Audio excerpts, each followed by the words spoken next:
Okey,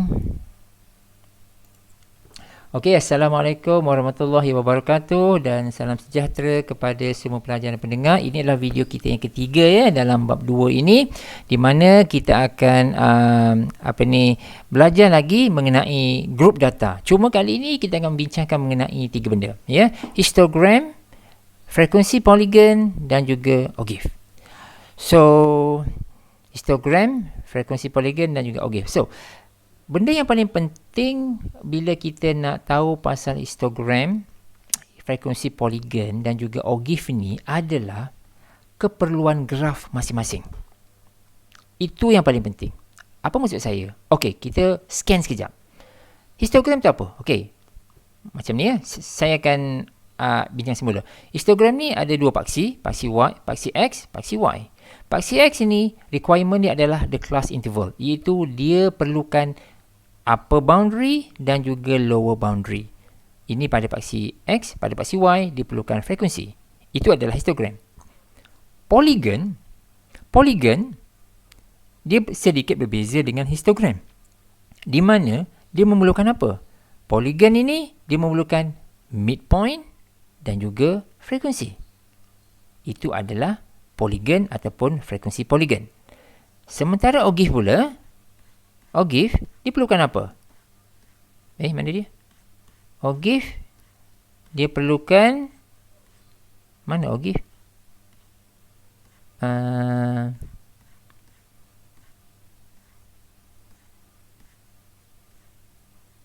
Okey, this is OGIF. OGIF pula dia perlukan upper boundary dan juga cumulative frequency. Nampak tak tiga perbezaan tersebut? So, kena take note yang ini. So, kalau kita ada histogram, apakah dia punya keperluan dia? Kalau kita diminta mendapatkan frekuensi polygon, apakah paksi X, apakah paksi Y? Apakah keperluan dia? Dan jika kita diminta membuat OGIF, apakah yang kita perlukan untuk paksi X dan juga paksi Y? So, ini adalah tiga perbezaan secara ringkas saya terangkan supaya kita nampak perbezaan dan keperluan masing-masing. Alright? Now, kita akan pergi detail pasal ketiga-tiga perkara tersebut. Kita start dengan histogram. Okay, histogram. Okay, this is histogram, guys. So, apa yang ada adalah the class interval using the upper boundary dan juga the lower boundary. So, in short, kita perlu yang ini. Okay, histogram, requirement dia adalah upper boundary, lower boundary and frequency. Means that, kalau kita diminta mendapatkan histogram, kita kena buat table yang ada frekuensi, upper bound dan juga lower bound. Kita ada table ini, job done. Kita boleh buat histogram. Baik, histogram tu bentuk ni macam mana? Histogram tu secara umum dia, bentuk dia adalah, dia ada kotak-kotak, just exactly macam bar graph tadi tu, tetapi kotak dia bercantum. Clear tak?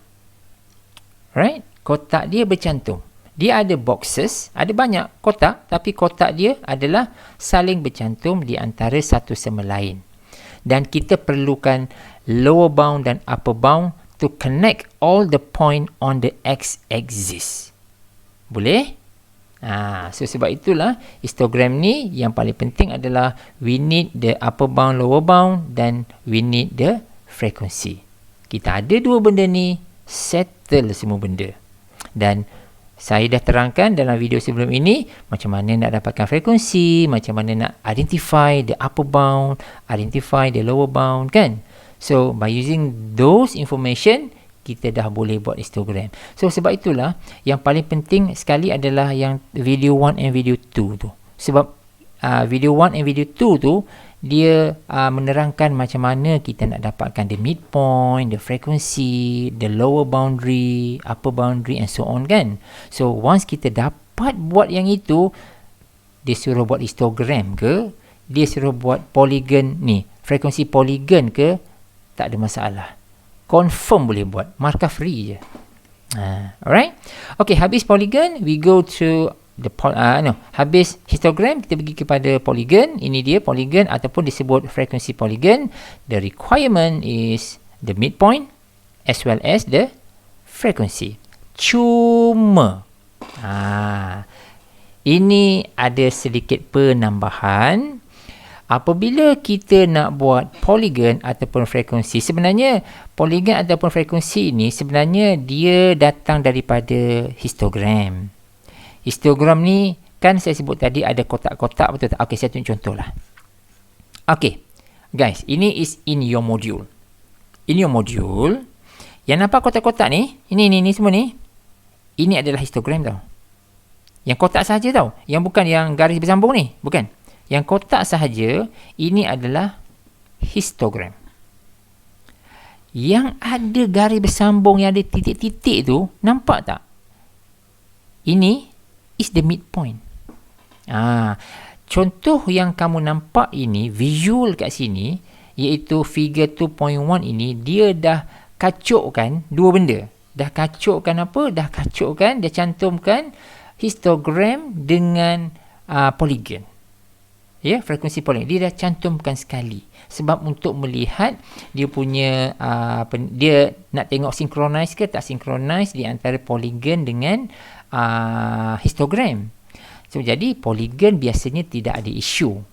Tetapi apabila kita nak melakarkan, menghasilkan polygon ataupun frekuensi polygon, dua point ini tak ada. Ini yang saya kotakkan ni, yang kotak ni, kotak merah dan bertanda right ni, these two endpoint tak ada. Kalau tak ada, macam mana kita nak buat? Kan? So, bila tak ada, maka kita kena adakan dia. Clear? Itu adalah macam mana kita nak modify table supaya kita boleh dapatkan polygon. Sebab itu di dalam modul ini ada disebut perkataan ini yang saya gariskan warna biru ini. Nampak tak? Next, we mark 2 more classes. Nampak tak?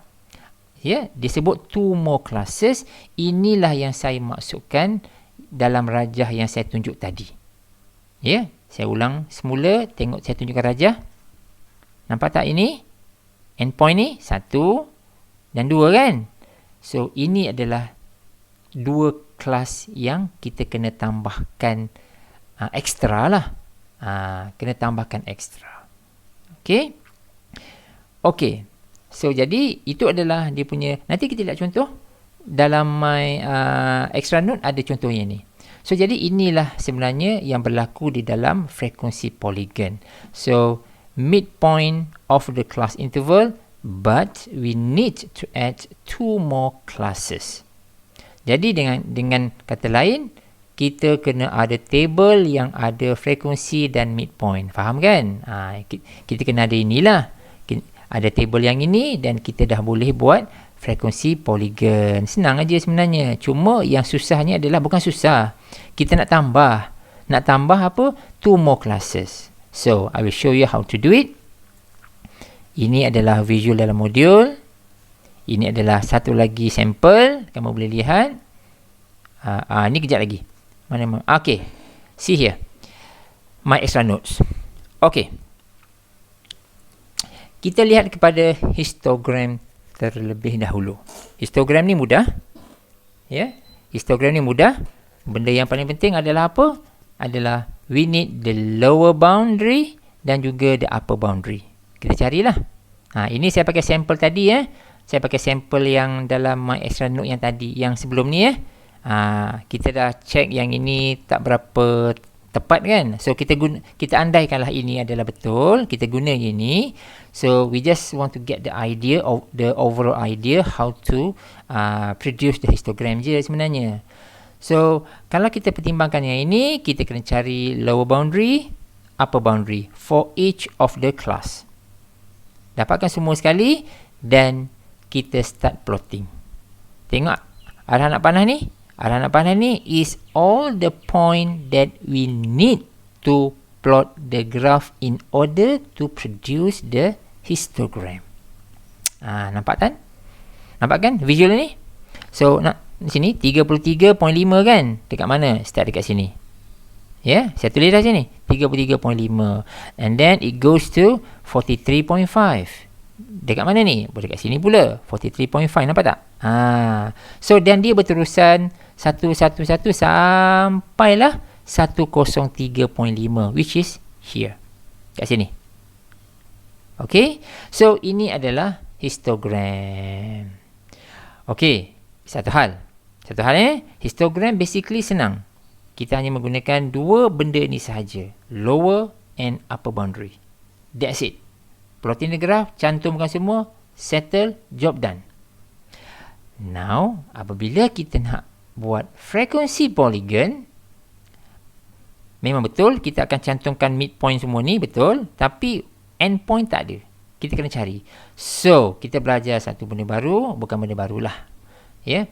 Kita saya nak tunjukkan yang the two endpoint tu macam mana kita dapat. Okey. Table yang kamu nampak ini, yang saya gerakkan mouse ini, table ini adalah the original table. Di mana table ini dan apabila kita nak mendapatkan frekuensi polygon, kita perlu dapatkan midpoint kan? Midpoint, this is the midpoint. Carilah satu-satu 34 tambah 43 bahagi 2. Kita dapat 38.2. So macam itulah. Buat sampai habis. Sampai kita dapat 98.5. Okey, ini adalah table yang asal, info yang asal. Tetapi belum cukup untuk kita produce the frekuensi polygon in detail. Sebab the endpoint is missing. So kita kena tambah the two endpoint, the two classes. So the two classes is here. Yang ini. Yang saya gerakkan mouse ni, ini is one classes. This is another classes. Alright? So, ini kita kena tambah sendiri by looking at the pattern. Tengok pattern lah. Senang je kot kan? Kita boleh tengok kan? Sini 28 ke 24 ni? Kejap. Ni salah ni. Ini 54. Betul tak ni? 24 lah. Nampak? Hebat. Saya tahu korang ni hebat sebenarnya. Ini 24. Terima kasih. Nampak kan? Okey, kita double check kejap betul tak ni? Ini 24. Kita 24 tambah 33 bahagi 2. Ya, betul. Kita dapat 28.5. Okey, kita dapat 28.5. So, inilah kelas yang kita kena tambahkan, which is 24 to 33. And another one, by looking at the pattern, kita dapati dia adalah 104 dan juga 113. Yang pentingnya kita nak dapatkan midpoint dia. Yeah. So, from these two extra classes, kita dah boleh dapat dia punya midpoint, which is 28.5. Bla bla bla bla bla. Last kali adalah 108.5. Baru kita boleh letakkan ini dekat hujung dia. Nampak tak hujung ni kan? 28.5 dan 108.5. Ini yang saya maksudkan the extra two classes that yang kena tambahkan di dalam jadual terutama bagi frekuensi polygon.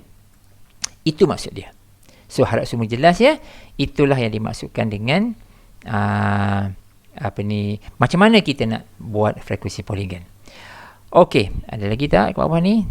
Tak ada. Okey. Tak ada. Sebelum kita pergi kepada last kali iaitu OGIF, ini apa ni?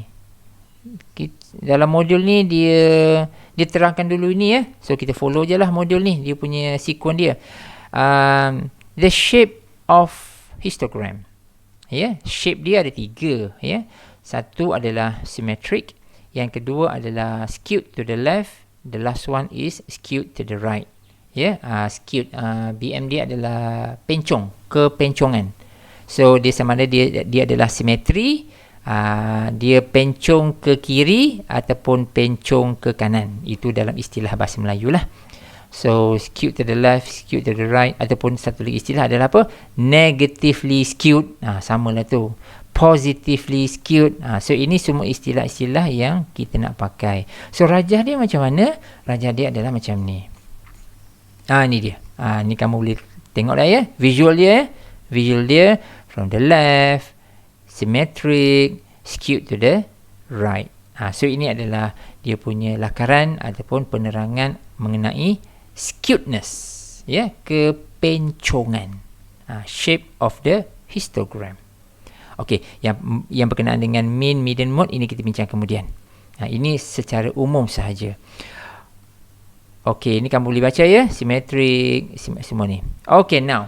So kita pergi kepada perkara pertama, macam mana kita nak dapatkan OGIF. So seperti yang saya terangkan sebelum ini, bila kita nak produce or to develop the OGIF, the most important thing adalah, the requirement dia adalah ini. OGIF, we need the upper boundary, we need the cumulative frequency. So rasanya semua istilah ini kita dah belajar kan? No. Upper boundary sudah, cumulative belum. Yeah? So we need to learn about the cumulative. Okey, ini adalah cumulative. Istilah ni sebenarnya kamu dah belajar. Ya? Okey, cumulative frequency distribution ataupun taburan frekuensi terkumpul. Right? So, macam mana kita nak dapatkan taburan frekuensi terkumpul? So, perkataan terkumpul itu pun dah menerangkan something kan? Cumulative kan? Terkumpul. So, apa yang kumpul tu? Tengok dulu, kita tengok apa yang ada. Ini adalah contoh. Ya, sampel ya. So, ada contoh. Katakan kita ada classes dekat sini. Ada kelas lah. 15 hingga 30. 31 hingga 46 and so on. Sampailah 79 hingga 94. And of course, perkara pokok yang kita perlu cari adalah frekuensi kan. 8, 7, 6, 6, 3. Ini adalah normal frekuensi. So selain daripada midpoint, daripada lower limit, lower boundaries, upper boundaries, itu kita dah belajar. So now kita ada satu benda baru, iaitu cumulative frequency. So ini adalah cara kita dapatkan cumulative frequency. Ya, frekuensi terkumpul. Iaitu kita akan tambahkan setiap satu ni. Nampak tak? Kita start dengan 8. Ini. So we start with 8. Alright? Kita start with 8. Alright, lepas tu kita akan tambah. So 8 tambah 7 jadi 15. 15 tambah 6 jadi 21. 21 tambah 6 kita dapat 27. 27 tambah 3 kita dapat 30. Alright, kita dapat 30.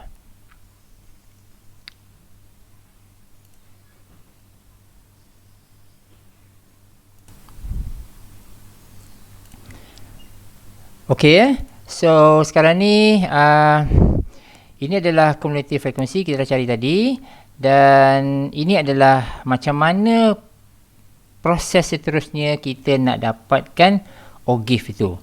Okey, bila kita nak dapatkan OGIF itu, dia sama seperti yang frekuensi polygon tadi itu, iaitu dia tak cukup satu information. Ya, dia tak cukup satu information, iaitu yang ini. OGIF ini, information yang tak cukup adalah we need one extra classes. Ya, we need one extra classes. Iaitu classes dia yang mana satu? Iaitu yang atas. Yang sebelah atas. Macam tadi kita sentuh frekuensi polygon, dia ada satu atas, satu bawah kan, kita tambah itu di dalam polygon ataupun frekuensi polygon. Tetapi dalam OGIF ini, yang tak cukupnya adalah sebelah atas.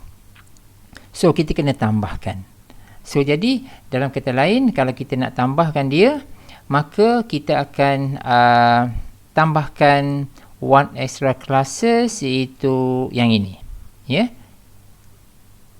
yang ini, iaitu 16.5 kosong. So yang itulah. So kita tengok pattern lah. Kita tengok pattern. So kalau kita lihat kat sini kan, lihat kat sini, kita nampak ini adalah apa yang kita dapat yang basic punya info kan, 15, 30, 15, 30, ni salah ni, 46. So the class limit yang ini kan 15, 30, 31, 46, 47, 62, 63, 78, 79, 94 kan. Okey, betulkan lah. Tapi yang paling pentingnya adalah ini ya, kita nak menggunakan class boundary yang ini. Ini. Kita perlukan class boundary yang ini. Okey, sebab kalau tengok balik rumusan saya ni, nampak tak? Bila kita nak buat OGIF, kita perlukan upper boundary tau. Kita perlukan upper boundary. Right? Dan paksi X ini kita perlukan upper boundary. Jadi kalau kita lihat rajah ini, rajah pula. Kita tengok table ini, ataupun table inilah. Ini ni. Table ini kan, upper boundary-nya apa? Upper boundary-nya kalau kita buat, the upper boundary should be, ini berapa? Ini adalah 30.5. Ini adalah 46.5. Ini adalah 62.5. Ini adalah 78.5. Dan last sekali adalah 94.5. So, we need all the upper boundary. Tambah satu lagi. Tambah satu lagi dekat atas. Saya buat color merah kat sini. Tengok pattern ini. Maka kita akan dapati another extra one classes should be 16.5. Ini maksud saya. Okay, so hope everybody understand apa yang kita nak buat. Kita kena dapatkan upper boundary plus one extra classes on the top of it. Yang ni. So sebab itulah apabila kita nak lakarkan OGIF, Ya. Bukan yang atas tu 14.5. Cuba tengok. 14.5 ke berapa tu? Cuba tengok.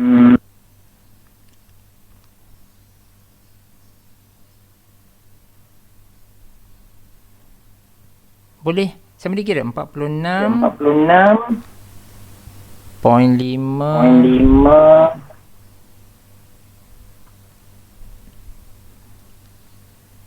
tolak 30.5.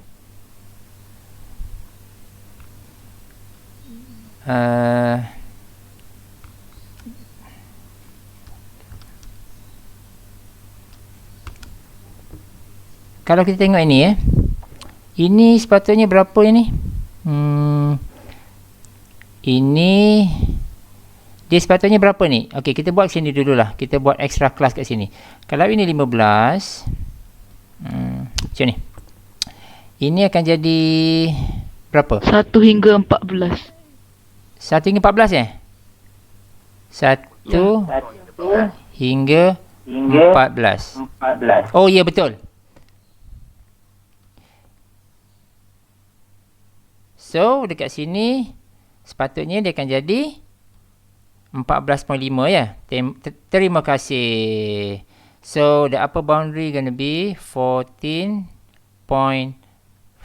Thank you very much guys. So jadi kita pun dah masing-masing dah faham ya. So macam mana pergerakan untuk mendapatkan OGIF itu berlaku. So we need this. So we definitely need this untuk kita lakarkan OGIF tersebut. So jadi dekat sini saya kena betulkan. Terima kasih kepada yang telah menegur saya tadi tu 14.5. Ini pun salah lah. This should be 14.5. So ini perlu 14.5. Okay. So jadi itu adalah info yang kita perlukan untuk buat OGIF dan sebagainya. Right? Community frekuensi kita dah tahu, upper boundary pun kita dah tahu. So kita linkkan semua sekali. Ini sampel aja ya. Ini contoh ni sampel aja. So kita dapatkan semua point dan kita cantumkan semua sekali. So itu how we produce the ogive. Okay, tengok pada some extra note here. Ini dah for ogive. For ogive kita ada for the x axis kita ada upper boundary, dan y kita ada cumulative frequency. Ini ada satu contoh. Kita menggunakan contoh tadi lah ya. Tadi. So dalam contoh ini apa ni? Ini tak perlu kan? Oh, perlu. Kita perlukan upper boundary. So kita start dengan 34, 43 sampai 94 sehingga 103. Tapi kalau untuk dapatkan ogive, we need another extra class dekat atas kan? Kena tambah satu lagi. That is why kita tambah satu lagi extra. Nampak tak? Yang saya bulatkan merah itu adalah the extra class. Yang asalnya dia start dengan 34 hingga 43 sahaja. Tetapi untuk lakukan ogive, we need another class which is this. Yang saya tulis extra tu. We need to add dalam table. Nak tak nak kena addkan juga. Right? So lepas kita tambahkan satu kelas kat situ, baru kita cari dia punya upper boundary which is this. Inilah 33.5, 43.5, 53.5 sampai ujung. So from here, yang ini baru kita boleh menggunakan untuk lakukan ogive as well as dia punya cumulative frequency. Maknanya kita perlukan ini ya. Kita perlukan this part. Saya tandakan sikit. Kita perlukan this upper boundaries as well as the cumulative frequency. Kita perlukan dua ni. Kita dapatkan dua ni, lengkapkan table ini satu persatu and job done. So macam tu je. Okay. Kita plotkan sahaja semua sekali ke ogive tersebut dan kita cantumkan semua point and kita are able to produce the ogive. Okay guys, so that's all for now. Thanks for watching. See you in the next video in chapter 3.